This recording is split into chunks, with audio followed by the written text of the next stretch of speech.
बिस्मिल्लाहिर्रहमानिर्रहीम। अस्सलाम वालेकुम वरहमतुल्लाहि वबरकातुहू। PCOS पॉलीसिस्टिक ओवेरियन सिंड्रोम, ये मर्ज़ जो है ये औरतों का मर्ज़ है।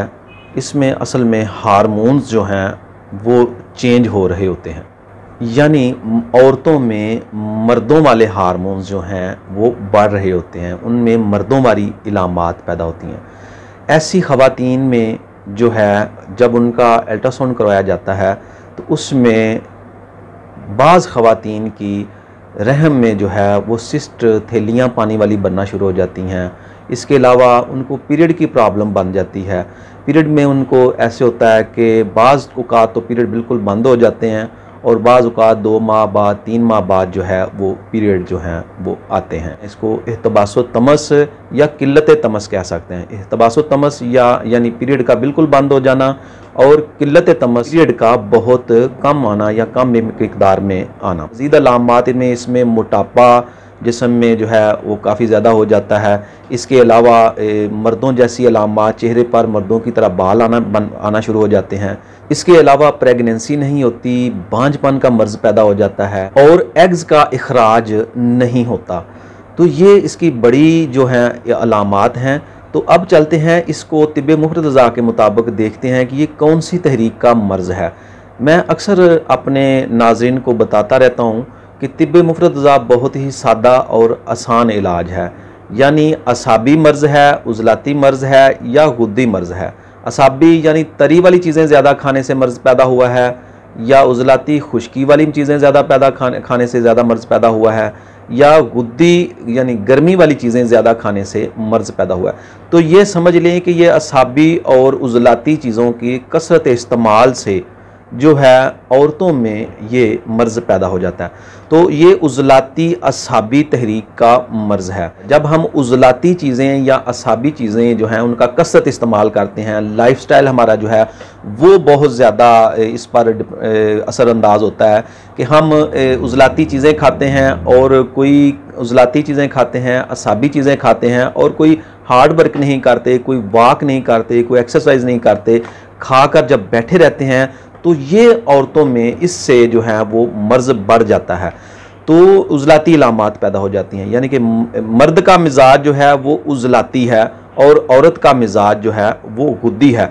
तो जब औरत जो है वो मर्द के मिजाज वाली चीज़ें कसरत इस्तेमाल उनका करेगी, ये आजकल जो चिकन है, फार्मी चिकन भी इसकी बड़ी वजूहात में है, और इसके अलावा बड़ा गोश्त कसरत इस्तेमाल यानी फ़ास्ट फूड ज़्यादा इस्तेमाल करना। इसके अलावा असाबी चीज़ों में जो है वो आइसक्रीम, चावल, बिरयानी, इस तरह की सारी चीज़ें जो मिक्सअप करनी, उज़लाती और असाबी चीज़ें मिक्सअप करके जब बहुत ज़्यादा खाई जाएँ और फिर एक्सरसाइज ना की जाए, वॉक ना की जाए, तो जिस्म जो है उसमें जो है उज़लाती इलामात, इसमें मोटापा भी उज़लाती असाबी तहरीक वाला मोटापा होता है, तो मोटापा भी इसमें बढ़ना शुरू हो जाता है, बहुत ज़्यादा मोटापा पैदा हो जाता है।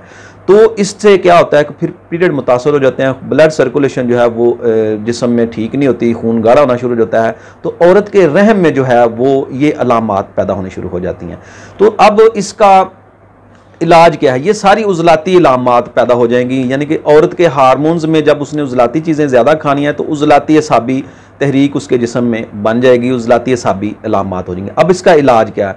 इसका बेहतरीन इलाज यह है कि अगर सिस्ट भी बनी हुई हैं तो सबसे पहले आपने गुद्दी उज़लाती तहरीक की ग़िज़ाएँ खानी हैं। गुद्दी उज़लाती तहरीक की ग़िज़ाएँ मेरी प्लेलिस्ट पर मौजूद हैं। उसमें है मटन शोरबे वाला है, उसमें शोरबे के साथ रोटी खाएं। काले चने शोरबे के साथ रोटी इस्तेमाल करें, यानी कि फुल्का खाएं, उसमें पराठे वगैरह छोड़ दें और उसमें देसी घी या रोगन ज़ैतून इस्तेमाल करें। बादाम, अखरोट, किशमिश, इसके अलावा देसी मेवा जिसको कहते हैं, देसी किशमिश जिसको कहते हैं, वो भी आप इस्तेमाल कर सकते हैं। तो अब इसके इलाज की तरफ चलते हैं।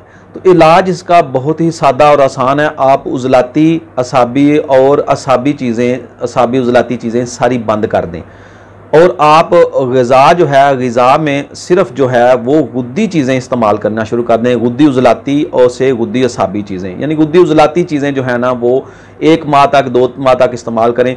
और साथ अजवैन और पुदीने का कावा, 1 चुटकी अजवैन ले लें और एक जो टहनी पुदीने की है वो उसमें शामिल कर लें, उसको बॉयल कर लें, उसका कावा बनाएं।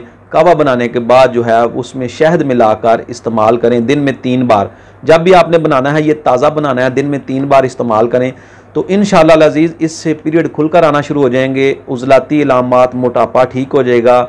जो हार्मोन चेंज हो रहे हैं, जो मेल हार्मोन्स बढ़ रहे हैं, वो इंशाल्लाह नॉर्मल हो जाएंगे और आप अपनी निस्वानियत में वापस आना शुरू हो जाएंगे। तो इंशाल्लाह इसके इस्तेमाल से जो है रहम की सफाई हो जाती है, रहम में मौजूद जो सिस्ट हैं वो भी ठीक हो जाएंगी।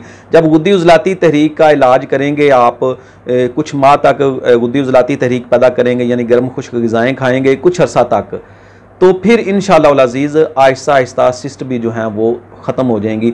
उसके बाद गुद्दी असाबी तहरीक पैदा करें, गुद्दी असाबी ग़िज़ाएँ खाएँ, गुद्दी असाबी जो है कोई दवा इस्तेमाल कर लें, कावा इस्तेमाल कर लें, तो इंशाअल्लाह जो है जो सिस्ट हैं वो भी ख़त्म हो जाएंगी। जब आप गुद्दी उज़लाती गर्म खुश्क मिजाज की ग़िज़ाएँ इस्तेमाल करेंगे, वो मेरी प्ले लिस्ट पर मौजूद हैं, तो इंशाअल्लाह जितनी भी आपके जिस्म में ये अलामात हैं वो सारी ठीक हो जाएंगी। तो जब ठीक होंगी तो इंशाअल्लाह अल्लाह ताला के फ़ज़ल से प्रेगनेंसी भी होगी, सिस्ट ख़त्म हो जाएंगी और पीरियड भी बाकायदा हो जाएंगे।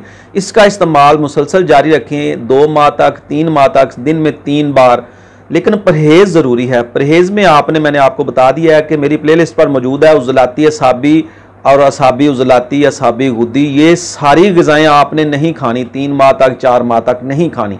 और इसके साथ आपने ग़िज़ा खानी है गुद्दी उज़लाती गर्म खुश्क मिजाज की। मेरी प्ले लिस्ट पर ग़िज़ाएँ मौजूद हैं। शोरबे वाले सालन बनाकर इस्तेमाल करें, वॉक करें, एक्सरसाइज करें, अपनी ज़िंदगी को थोड़ा सा हार्ड वर्किंग में लाएँ, तो इंशाअल्लाह अज़ीज़ ये सारी अलामात जो हैं ये सारी ठीक होना शुरू हो जाएंगी। मोटापा ठीक हो जाएगा, इसके अलावा पीरियड नॉर्मल हो जाएंगे, वो भी ठीक हो जाएंगे, सिस्ट वगैरह भी ख़त्म हो जाएंगी, और इसके अलावा जो बाल चेहरे पर आ चुके हैं वो भी आपके इंशाल्लाह आहिस्ता आहिस्ता जो हैं वो ख़त्म हो जाएंगे। गुद्दी उज़लाती तहरीक पैदा करने से जब औरत अपने असल मिजाज में आ जाएगी, असल अपने मिजाज में आ जाएगी, तो इंशाल्लाह फिर प्रेगनेंसी भी होगी, औलाद भी होगी, बांझपन भी ख़त्म होगा। तो ये था आज का नुस्खा। उम्मीद है आपको पसंद आया होगा। पसंद आए तो लाइक किया करें और वीडियो को दोस्तों के साथ भी शेयर कर दिया करें। अगर कोई मज़ीद सवाल हो तो कमेंट बॉक्स में कमेंट करें। अस्सलाम वालेकुम व रहमतुल्लाहि व बरकातहू।